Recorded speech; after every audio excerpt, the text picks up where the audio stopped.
नमस्कार, मैं रवीश कुमार। कर्पूरी ठाकुर को भारत रत्न दिया जाएगा। यह सम्मान उन्हें मिला है या इसके बदले बिहार में सत्ता का सौदा किया जा रहा है, जल्दी साफ हो जाएगा। बिहार में महागठबंधन की सरकार जाती है और नीतीश कुमार बीजेपी से हाथ मिलाते हैं, तब सरकार बदलने और बनाने में भारत रत्न की यह पहली भूमिका होगी। भारत रत्न दिए जाने के पीछे राजनीतिक नजरिए की भूमिका रहती ही है, लेकिन पहली बार होगा कि भारत रत्न का इस्तेमाल राजनीतिक हथियार की तरह होगा। तय आपको करना है कि यह पुरस्कार कर्पूरी ठाकुर को दिया गया है या इसके बहाने किसी ने सत्ता की अपनी महत्वाकांक्षा को पूरा करने के लिए इस्तेमाल किया।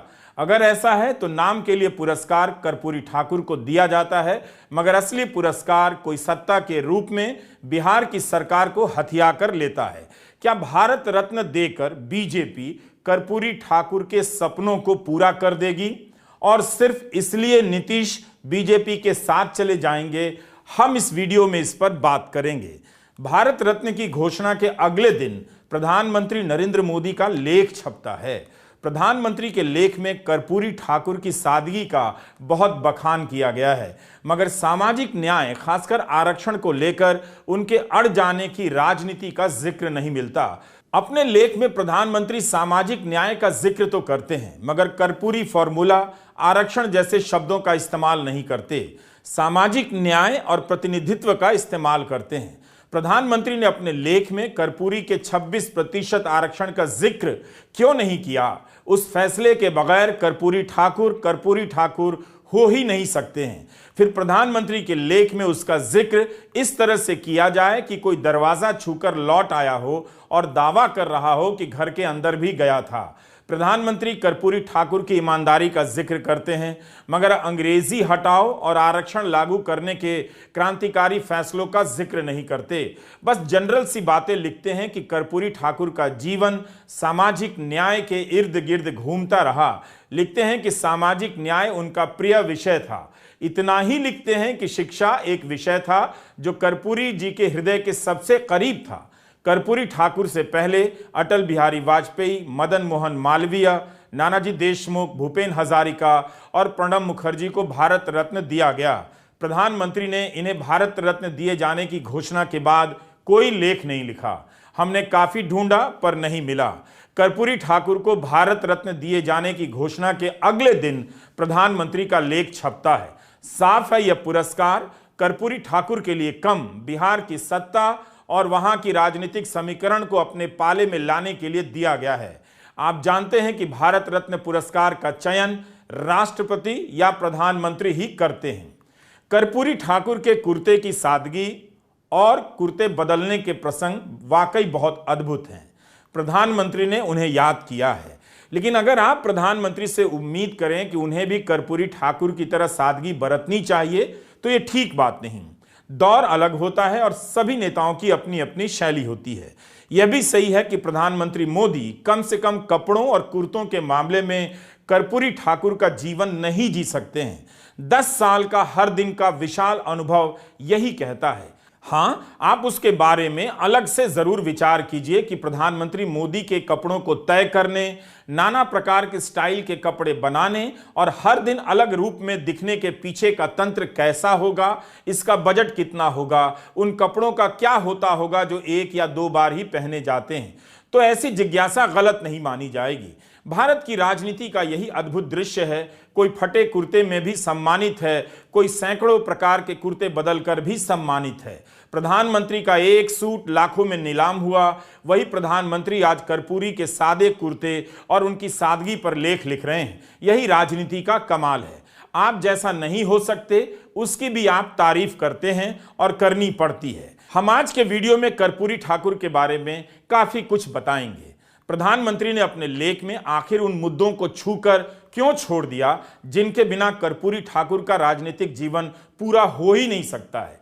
उन्होंने अपने लेख के पहले ही पैराग्राफ में लिखा है कि कैलाशपति मिश्र जी से कर्पूरी ठाकुर के बारे में बहुत कुछ सुना है, मगर उसी कैलाशपति मिश्र पर आरोप लगता रहा कि उन्होंने बिहार में आरक्षण लागू करने पर कर्पूरी ठाकुर को खूब गालियां दी, अपने समर्थकों के साथ उनकी सरकार से इस्तीफा दिया और आरक्षण के मुद्दे पर ही कर्पूरी की सरकार गिरा दी। पहले ही पैराग्राफ में प्रधानमंत्री लिखते हैं, कैलाशपति मिश्र का जिक्र करते हैं। यह जिक्र काफी अटपटा लगता है। यह भी लगा कि कर्पूरी ठाकुर के बहाने उन्हें स्थापित किया जा रहा है, कैलाशपति मिश्र को क्लीन चिट दी जा रही है। प्रधानमंत्री ने इतना तो लिखा कि समाज के गरीब वर्गों को प्रतिनिधित्व देने के उनके कदम का काफी विरोध हुआ, मगर वे किसी भी दबाव के आगे नहीं झुके। लेकिन प्रधानमंत्री ने साफ साफ नहीं लिखा कि विरोध करने वाले कौन थे और प्रतिनिधित्व का फैसला क्या था। क्या संघ और जनसंघ के लोग नहीं थे, जैसा कि बिहार की राजनीति को जानने वाले पत्रकार और लेखक कह रहे हैं? कर्पूरी ठाकुर जी बिहार के दो बार मुख्यमंत्री रहे। जिस जमाने में मुख्यमंत्री वो बने 70 के दशक में, उस समय कांग्रेस के विरोध में उनकी लड़ाई चल रही थी। ऐसे केसेज में जनसंघ का जो स्ट्रीम था उसके साथ 67 के बाद से उस स्ट्रीम के साथ इन लोगों को अलायंस करना पड़ता था कांग्रेस को हराने के लिए। कर्पूरी जी के साथ ये मजबूरी थी। वैचारिक तो बिल्कुल विभिन्नता थी और जो संघ परिवार से उनका कोई नाता रिश्ता वैचारिक लेवल पर नहीं था, लेकिन कांग्रेस के विरोध में सरकार बनाने के लिए उनको जरूरत पड़ती थी संघ के लोगों का, और संघ को भी अपना एक्सेप्टेंस बढ़ाने के लिए ये समाजवादियों के साथ एक्सेप्टेंस करना पड़ता था, आना पड़ता था। ऐसे केस में क्या हुआ कि लेकिन बिल्कुल दो डिफरेंट लोग थे। कर्पूरी ठाकुर जी जो थे वो दलित बैकवर्ड क्लासेस मार्जिनलाइज सेक्शन की बात करते थे और उसके हित में काम करते थे। पहले मुख्यमंत्री थे जिन्होंने रिजर्वेशन लागू किया। जब लागू कर दिया 1978 में, तब जो बीजेपी के भीतर अभी भी जो बीजेपी है उसमें जनसंघ जनता पार्टी में उसका फैक्शन जो था कस के विरोध किया उसने।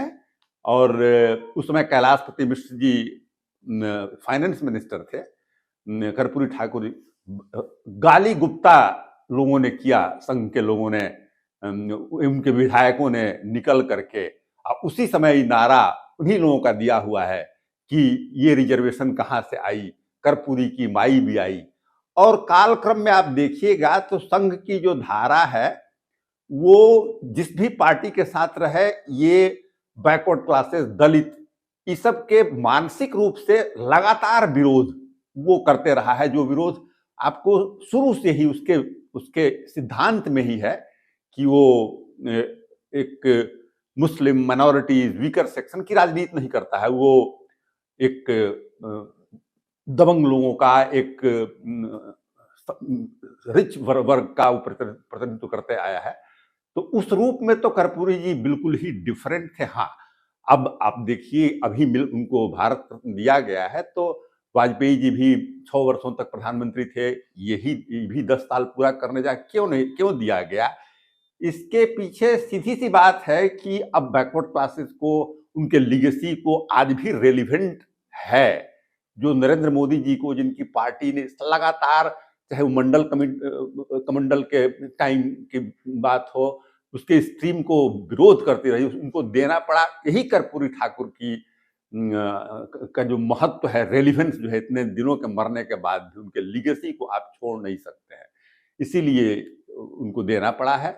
लेकिन कर्पूरी ठाकुर की जो गालियां दी गई, उनकी सरकार गिराई गई, उसमें मूल भूमिका जो थी ये संघ के लोगों का था, और रिजर्वेशन उसका बहुत बड़ा पॉइंट था कि इसी आधार पर उन्होंने गाली दिया। इसी में कर्पूरी ठाकुर की सरकार गिरी। पिछड़ी, अति पिछड़ी जातियों को आरक्षण पहली बार बिहार में ही दिया गया। मुंगेरी लाल कमीशन की रिपोर्ट के बाद कर्पूरी ठाकुर ने 1978 में जब 26% आरक्षण दिया, तब वहां की राजनीति में भूचाल आ गया। उस समय कर्पूरी ठाकुर जनसंघ के साथ सरकार चला रहे थे। जनसंघ के गुट ने उनका जोरदार विरोध किया और खूब गालियां दी। कर्पूरी ने किसी गाली का जवाब नहीं दिया, बल्कि इन गालियों से वे घबराए नहीं। फैसला लागू किया और विरोध इतना बढ़ा कि 1979 में उनकी सरकार चली गई। आज उनके नाम से भारत रत्न के बहाने जनसंघ की जगह आई बीजेपी बिहार में सरकार बनाती है, तो कर्पूरी ठाकुर के साथ यह इंसाफ नहीं होगा, उनका राजनीतिक इस्तेमाल होगा। राजनीति का कालचक्र गजब घूम रहा है। ऐसी राजनीति में कितनी मर्यादा है, कितनी नैतिकता है, कितनी विचारधारा है, यह तो राम ही बता सकते हैं, नीतीश कुमार और नरेंद्र मोदी ही बता सकते हैं। मगर कर्पूरी ठाकुर के आरक्षण के इस फैसले ने बिहार ही नहीं, देश की राजनीति का भूगोल बदल दिया। कर्पूरी के आरक्षण लागू करने के 1 दशक बाद जब मंडल कमीशन लागू हुआ, तब उससे काउंटर करने के लिए लाल कृष्ण आडवाणी रथ यात्रा पर निकल गए और नरेंद्र मोदी उसी रथ यात्रा के सारथी बन गए। प्रधानमंत्री ने अपने लेख में इन सभी बातों का कुछ भी जिक्र नहीं किया। आज जब बिहार से जातीय गणना की मांग पूरे देश के लिए उठ रही है, बिहार में जातीय गणना पूरी हो गई है और जाति के अनुपात में आरक्षण की बात हो रही है, जाति की गिनती से साफ हो गया है कि अति पिछड़ी जातियां और अन्य पिछड़ी जातियों की संख्या 61% से भी अधिक है। प्रधानमंत्री नरेंद्र मोदी कर्पूरी ठाकुर पर लेख तो लिख रहे हैं, मगर इसकी बात नहीं कर रहे। कर्पूरी का इस्तेमाल सरकार गिराने, आरक्षण के असली मुद्दों को भुलाने में नहीं होना चाहिए। वे 100 में 60% आरक्षण के पक्षधर थे। इस पर प्रधानमंत्री को अपनी राय साफ करनी चाहिए। आरक्षण लागू करने के कारण कैलाशपति मिश्र ने कर्पूरी ठाकुर की सरकार से इस्तीफा दिया था, यह तथ्य है। बिहार बीजेपी के पहले अध्यक्ष भी थे। कैलाशपति मिश्र 1995 से 2003 तक राष्ट्रीय स्तर पर बीजेपी के उपाध्यक्ष बने रहे, राष्ट्रीय सचिव भी रहे। फिर 1 साल के लिए गुजरात के राज्यपाल बनाए गए 2003 से 2004 के बीच। कैलाशपति मिश्र बीजेपी के महत्वपूर्ण नेताओं में से रहे हैं। 2016 में मोदी सरकार ने कर्पूरी ठाकुर को भारत रत्न देने से बहुत पहले कैलाशपति मिश्र के नाम से एक डाक टिकट भी जारी किया। कैलाशपति के इस्तीफे से कर्पूरी ठाकुर की सरकार गिरी थी। यह उस समय का स्क्रीनशॉट है, हम इसकी पुष्टि नहीं कर सकते, मगर ट्विटर पर डॉक्टर रंजन नाम के हैंडल से इसे ट्वीट किया गया है। यह 18 अप्रैल 1979 के टाइम्स ऑफ इंडिया अखबार के पहले पन्ने की खबर है। लिखा है, 14 सहयोगियों के इस्तीफा देने से कर्पूरी ठाकुर की सरकार का भविष्य तय हो गया, यानी सरकार गिर गई। क्या यह विचित्र नहीं है कि जिन पर कर्पूरी ठाकुर को गालियां देने के आरोप हैं, उनके नाम पर डाक टिकट है, जिन्हें गाली दी गई उन्हें भारत रत्न दिया जा रहा है। इतिहास और राजनीति का यह कैसा इंसाफ है। बीजेपी और प्रधानमंत्री नरेंद्र मोदी को साफ साफ बताना चाहिए कैलाशपति मिश्र और जनसंघ के लोगों ने कर्पूरी ठाकुर के साथ क्या बर्ताव किया। क्यों जनसंघ के मंत्रियों ने आरक्षण लागू होने पर कर्पूरी मंत्रिमंडल से इस्तीफा दिया।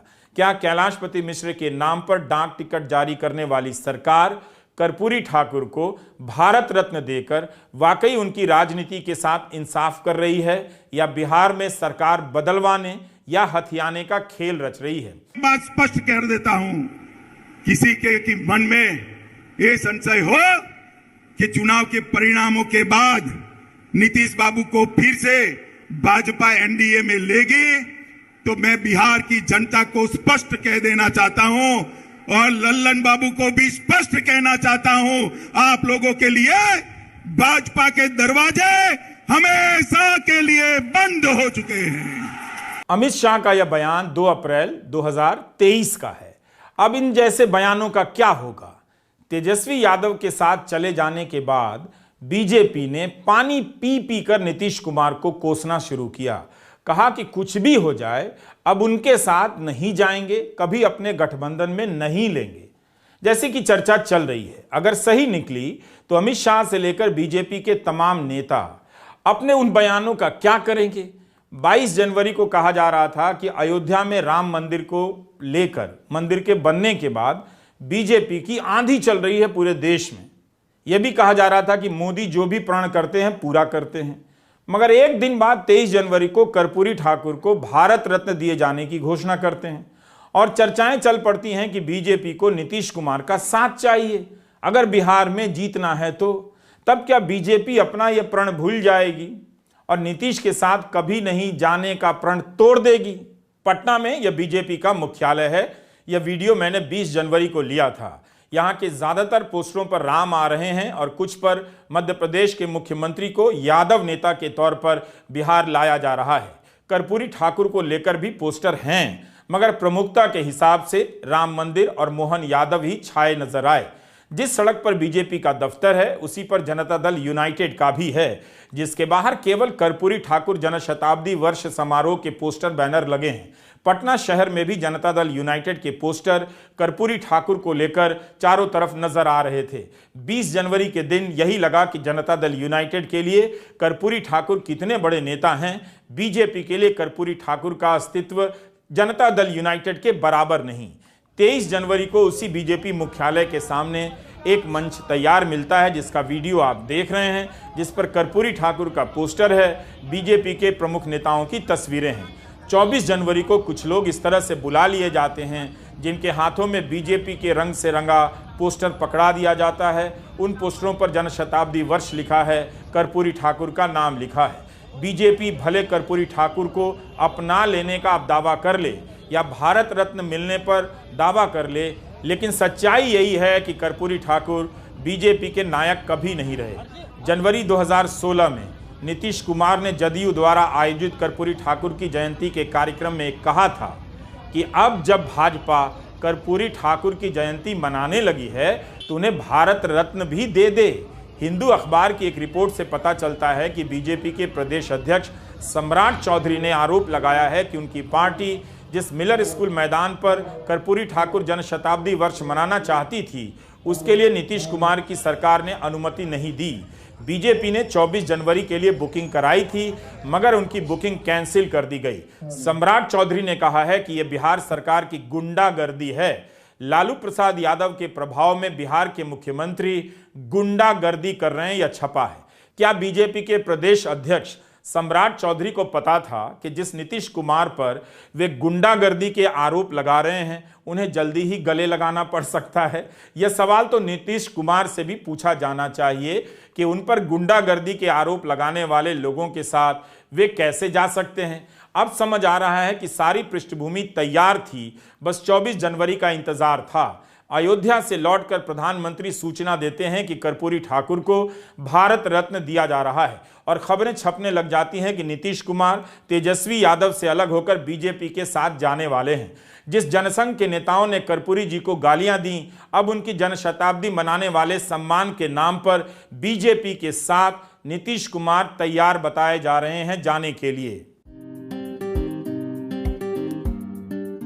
यह पटना में बना कर्पूरी ठाकुर स्मृति संग्रहालय है। कर्पूरी ठाकुर के जीवन से जुड़ी तमाम तस्वीरें और उनके इस्तेमाल की गई चीजें, चश्मा, घड़ी, कलम यहां पर देखे जा सकते हैं। इतिहास के पन्नों को आप यहां भी आकर पलट सकते हैं। 1967 में जब बिहार में पहली बार गैर कांग्रेसी सरकार बनी तो उसमें कर्पूरी ठाकुर उप मुख्यमंत्री बनाए गए, शिक्षा मंत्री बने और उन्होंने अंग्रेजी के कारण फेल हो रहे दलित और पिछड़ों के लिए एक ऐतिहासिक फैसला किया। अंग्रेजी के बिना भी पास किए जाने का आदेश जारी कर दिया। इसे कर्पूरी डिवीजन कहा जाता है। पूरे देश में यह अपनी तरह का अकेला फैसला था। इसका लाभ अगड़ी जाति के लोगों को भी उतना ही मिला, मगर इस एक फैसले के कारण बड़ी संख्या में दलित और पिछड़ी जाति के लोग अगली कतार में आ गए। यूनिवर्सिटी से लेकर सरकारी नौकरियों का कैरेक्टर कर्पूरी ठाकुर ने एक फैसले से बदल दिया। इस फैसले से अगड़ी जाति के गरीब लोग भी पढ़ाई और सत्ता में आगे आए। अंग्रेजी में फेल होने वालों को पास कराने के फैसले के कारण कर्पूरी ठाकुर को खूब गालियां मिली, खूब चुटकुले बनाए गए, मुहावरे बनाए गए, जो आज भी बिहार के परिवारों में बहुत खुशी और गर्व के साथ सुनाए जाते हैं।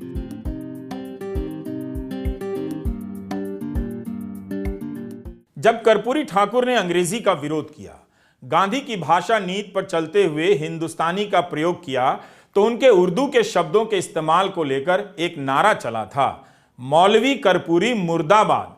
आप जानते हैं कि मौलवी लगाकर नारे लगाना किस संगठन और पार्टी का हिस्सा रहा है। यह काम वह संगठन और पार्टी आज भी करती है। कर्पूरी ठाकुर को दी गई गालियां अपने आप में एक दस्तावेज है। राजनीतिक हथियार के रूप में इन गालियों का इस्तेमाल किया गया। कर्पूरी ठाकुर के बारे में कहा जाता है कि वे सभी गालियों को धैर्य से सुनते थे, नाराज नहीं होते थे, बल्कि कहा कि उन्हें गाली देने वालों को गिरफ्तार ना किया जाए। ये बात प्रधानमंत्री नरेंद्र मोदी को नोट करना चाहिए और सबसे पहले उन्हें सीखनी चाहिए, जिनकी आलोचना करने पर न जाने कितने लोग जेल भेज दिए गए। आखिर एक नेता को लेकर इतनी गालियों की चर्चा क्यों हो रही है? बेशक कर्पूरी ठाकुर ने किसी गाली का जवाब कटुता से नहीं दिया, मगर गालियां दी गईं, इससे कोई इनकार नहीं कर सकता। ऐसा नहीं है कि गालियां बंद हो गई हैं। 2014 के बाद नरेंद्र मोदी जब केंद्र की सत्ता में आए, तब राजनीतिक विरोधियों को फिर से गाली देने और लिखकर गाली देने का नया तंत्र विकसित किया गया। गालियों को लिखने की नई भाषा शैली, नए शब्द गढ़े गए, संकेत चिन्ह खोजकर लाए गए। प्रधानमंत्री मोदी इस तंत्र और इसकी भाषा पर चुप ही रहे, मगर खुद को गाली दिए जाने को लेकर मुद्दा बनाते रहे। मुझे कभी कभी लोग पूछते हैं कि मोदी जी आप थकते नहीं हो? अब कल मैं दिल्ली में था सुबह, फिर कर्नाटका में, फिर तमिलनाडु में, फिर रात को आंध्र में और अभी तेलंगाना में। तो लोग मुझे पूछते हैं थकते नहीं हो? तो मैंने उनको समझाया, देखो भाई, मैं डेली 2 किलो, 2.5 किलो, 3 किलो गाली खाता हूं और परमात्मा ने मेरे भीतर ऐसी रचना कर दी है, ईश्वर ने ऐसे आशीर्वाद दिए हैं कि ये सारी गालियां मेरे अंदर प्रोसेस होके न्यूट्रिशन में कन्वर्ट हो जाती है। कांग्रेस ने फिर से मुझे गालियां देने का काम शुरू कर दिया है। मैंने देखा किसी ने उन गालियों की लिस्ट बनाई है और वो गालियों की लिस्ट मुझे दी है। अब तक मुझे ये कांग्रेस के लोगों ने 91 टाइम अलग अलग गालियां दी है। जिस कर्पूरी ठाकुर को सामंती और नफरती सोच के तहत गालियां दी गईं, उनके बारे में ठीक से बात होनी चाहिए। कर्पूरी ठाकुर को सम्मान देते वक्त आप इस बात से इनकार नहीं कर सकते कि भारत की राजनीति गाली मुक्त हो चुकी है। यहां तक कि बीजेपी के सांसद ने दानिश अली को लोकसभा के भीतर गाली दी। अगर कर्पूरी ठाकुर प्रधानमंत्री के आदर्श होते तो दानिश अली को गाली देने के समय ही अपने सांसद को पार्टी से निकाल देते। उनकी राजनीति धारा के लोग गीत बनाते हैं, गीतों में मुसलमानों को गालियां देते हैं। गाली आज की राजनीति की सबसे बड़ी ताकत है, सबसे बड़ा हथियार है। आज कर्पूरी ठाकुर होते तो इन गालियों के बारे में जरूर बात करते, बल्कि उनसे तो यह पुरस्कार कभी नहीं लेते जिन्होंने गालियों को राजनीति का अभिन्न अंग बना दिया है। मीडिया में अब कोई खुलकर नहीं बताएगा कि कर्पूरी को गालियां दी गईं और देने वाले कौन थे। आज एक जाति की जगह एक समुदाय और एक धर्म को गोदी मीडिया से लेकर आईटी सेल गालियां देता है, मगर इस सच्चाई को कौन सामने लाएगा? लेकिन दूसरी तरफ इस तरह के लेख छप रहे हैं कि किस तरह लालू यादव ने कर्पूरी ठाकुर का अपमान किया, उन्हें जीप नहीं दी। लालू यादव और कर्पूरी ठाकुर के बीच रिश्ते अच्छे नहीं थे। कहानी बदलकर कहानी छिपाई जा रही है। जब लालू प्रसाद यादव पहली बार मुख्यमंत्री बने, तब उन्होंने उनके बेटे रामनाथ ठाकुर को मंत्री बनाया था। इस समय रामनाथ ठाकुर राज्यसभा में हैं और जदयू से हैं। नीतीश हों या लालू हों, दोनों ने कर्पूरी ठाकुर को उचित सम्मान दिया है, उनके बेटे को जगह दी है। पत्रकार नलिन वर्मा लिखते हैं कि जब कर्पूरी ठाकुर का अंतिम संस्कार किया जा रहा था, उन्होंने वहां पर लालू प्रसाद यादव को मौजूद देखा और फूट फूट कर रोते देखा, लेकिन मीडिया आपको यह सब नहीं बताएगा। कर्पूरी ठाकुर के राजनीतिक जीवन की सच्चाई आज के गोदी मीडिया और आरएसएस और बीजेपी को सहन नहीं हो सकती। कर्पूरी ठाकुर का राजनीतिक जीवन सामाजिक न्याय की राजनीति के पहले चरण का दौर था, जिसमें उन्हें अगड़ी और पिछड़ी जाति दोनों के सामंती और दबदबा रखने वाली जातियों का सामना करना पड़ा। कर्पूरी ठाकुर और समाजवाद नाम से एक किताब है जिसे नरेंद्र पाठक ने लिखा है। इस किताब में नरेंद्र पाठक लिखते हैं कि मंडल आयोग के अध्यक्ष बीपी मंडल उस समय कर्पूरी ठाकुर सरकार में मंत्री थे। जब उन्होंने पिछड़ी जातियों को आरक्षण दिया, तब बीपी मंडल ने इसका विरोध किया। कहा कि सरकार द्वारा उठाया जाने वाला यह ऐसा कदम है जिसे सरकार ने अपनी असफलताओं की ओर से जनता का ध्यान बटाने के लिए उठाया है। बाद में वही बीपी मंडल मंडल आयोग के अध्यक्ष बनते हैं और उनकी रिपोर्ट में जातिगत आधार पर आरक्षण का सुझाव दिया जाता है, जिसे विश्वनाथ प्रताप सिंह ने लागू किया। जब विश्वनाथ प्रताप सिंह को प्रधानमंत्री बनाया जा रहा था, तब कर्पूरी ठाकुर ने कहा था, क्या अब राजे महाराजे राज करेंगे। कितनी सारी कहानियां हैं। नरेंद्र पाठक की इस किताब में कर्पूरी ठाकुर का एक और प्रसंग है, जिसे आर्थिक आधार पर आरक्षण देने वाली मोदी सरकार शायद पसंद ना करे।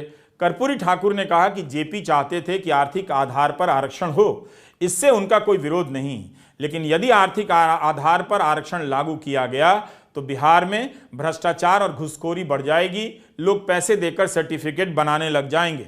कर्पूरी ठाकुर ने कहा था कि हमने पिछड़े वर्ग को 26% आरक्षण दिया है, जबकि उनकी इस प्रकार की दशा आर्थिक और सामाजिक एवं शैक्षणिक रूप से इतनी खराब है कि 26% से अधिक आरक्षण मिलना चाहिए।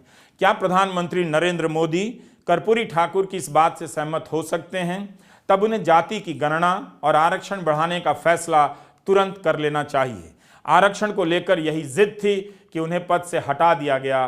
कर्पूरी का विरोध करने वालों में मोरारजी देसाई भी सबसे आगे रहे।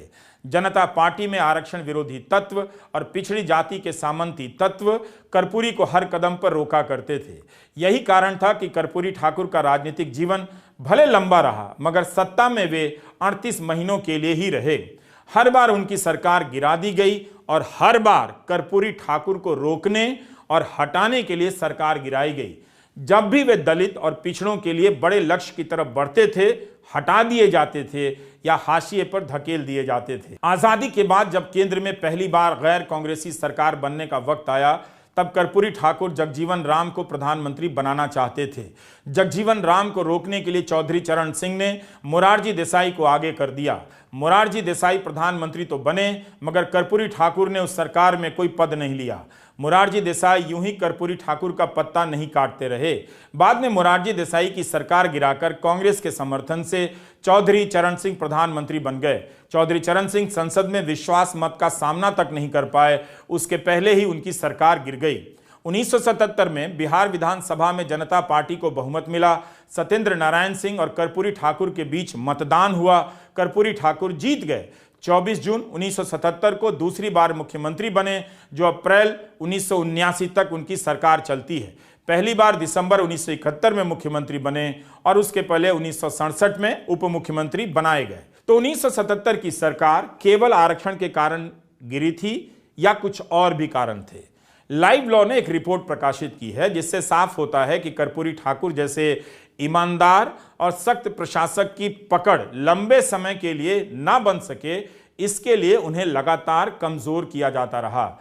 लाइव लॉ की यह रिपोर्ट अप्रैल 2022 की है। इसे सिटीजन्स एंड लॉयर्स इनिशिएटिव की तरफ से जारी किया गया है, जिसे वकील चंद्र उदय सिंह ने संपादित किया है। इसका संदर्भ यह है कि हाल में धार्मिक यात्राओं के दौरान होने वाली हिंसा के बाद यह रिपोर्ट निकाली गई, जिसमें इस बात की पड़ताल की गई है कि कैसे धार्मिक जुलूसों का इस्तेमाल हिंसा भड़काने के लिए शुरू से किया जाता रहा है। इस लेख में बताया गया है कि धार्मिक जुलूस का इस्तेमाल एक तरह से हथियार की तरह हुआ। 1979 में कर्पूरी ठाकुर की सरकार गिरी। इसी संदर्भ में इस रिपोर्ट में लिखा है कि उसी साल के रामनवमी जुलूस को लेकर आरएसएस के लोग अड़ गए कि जमशेदपुर के मुस्लिम बहुल इलाके साबिर नगर से जुलूस निकालेंगे।